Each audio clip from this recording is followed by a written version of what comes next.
Lagyan natin ng 1 kilong paminta. Haluin ng maigi.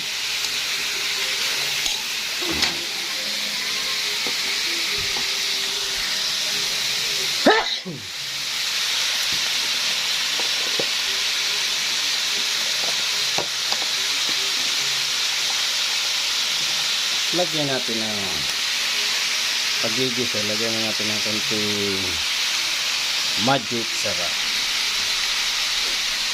Pagisa lang yan.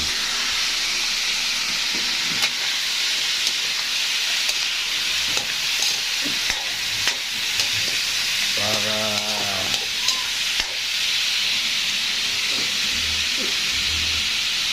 ngayon, lagyan natin ng atay. Para iwas lansa. Yan. Pwede na siya.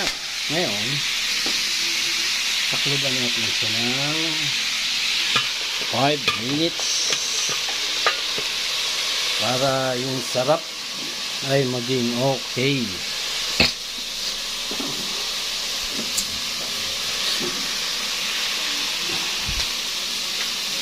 Hinahinayan natin konti ang apoy at tama lang.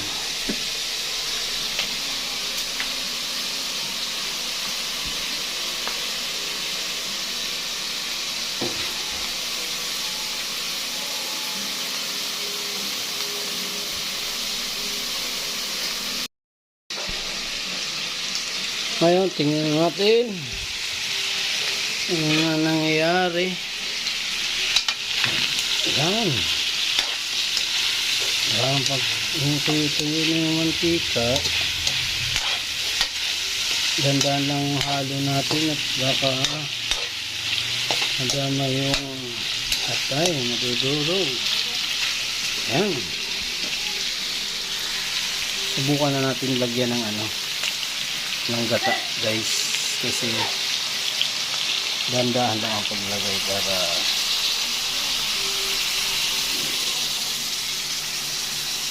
habang pinapalambot sa gata yan.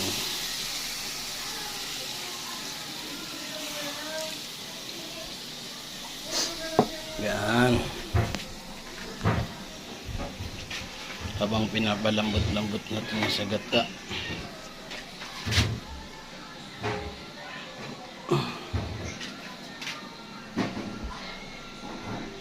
Huwag natin tatakluban. Pag tinakluban natin, mamumuy yung gata. Babad natin yung balon-balunan para ay atay pala. Pag kumulo na yan, pwede na natin lagay yung dugo.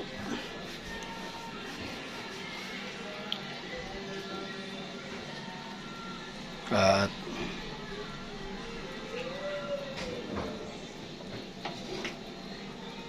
usap natin parang hindi pantay ata ang apoy ng ating kalan. At itong kalan natin medyo mumurahin lang kasi ito pang mahirap ng ating kalan.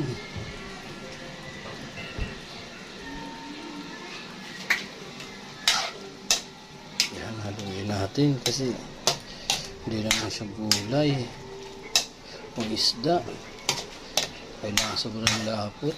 Lalagyan pa naman natin itong toyo. Ang tawag dito sa lutong to,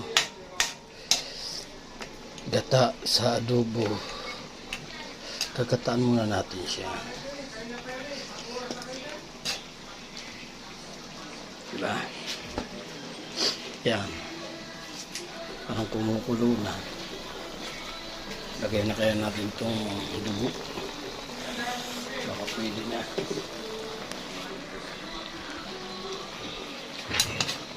Buhusan natin sa gitna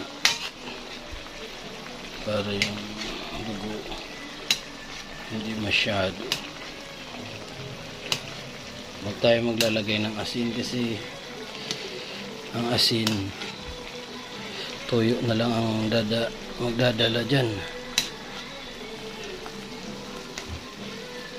Yan. Dito natin yung atay sa gitna para madurog yung atay, kasi yung tawag dyan ay dinurog na atay. Yan pala, pinakuluan natin niya sa tanlad kanina. Yan. Yan mo siya mag tuyo. Natin babalikan.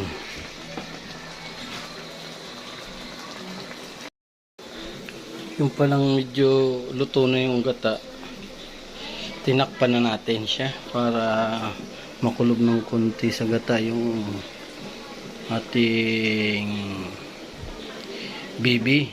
Kung tawagin sa Bicol ay pato.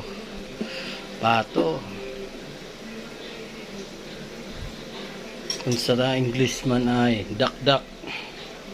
Laging duck. Pag yan natuyo, lalagyan na natin siya ng tuyo at suka. Dapat maraming tuyo para mapula. Huwag natin lalagyan ng oyster kasi manamis-namis ang lasa, pangit yun. Kunti lang sili lalagay natin, oh. Kunti lang, malang sili. Yan, pwede na ata talaga ng ang tuyo. Oo, pwede na to.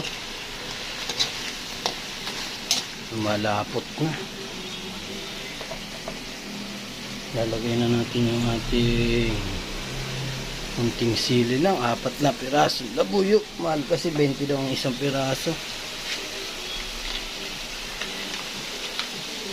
Pero nanunuyo na siya.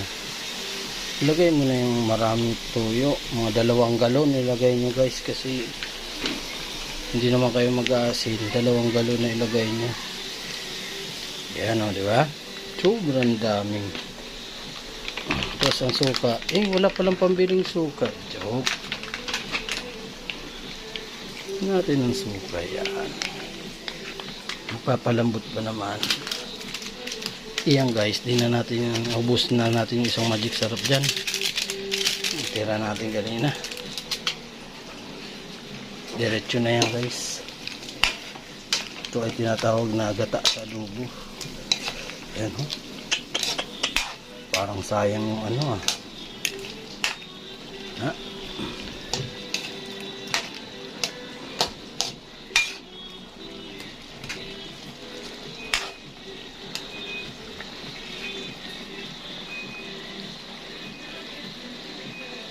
Ayos na.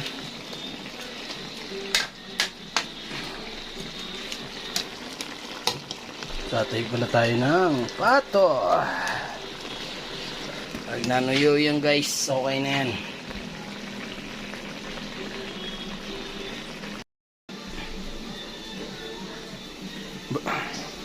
Balikan na natin. Itong 3 minutes ang ating niluluto.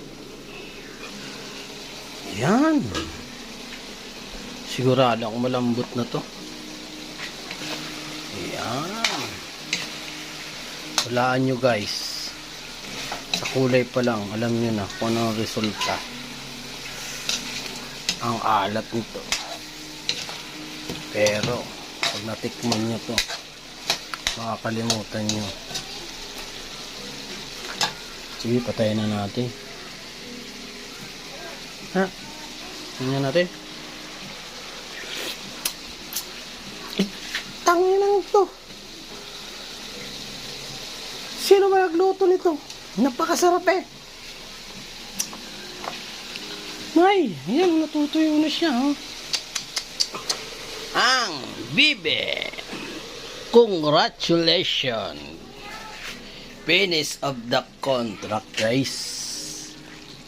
Simplihan lang luto yan. Luto, pato-pato. Thank you so much.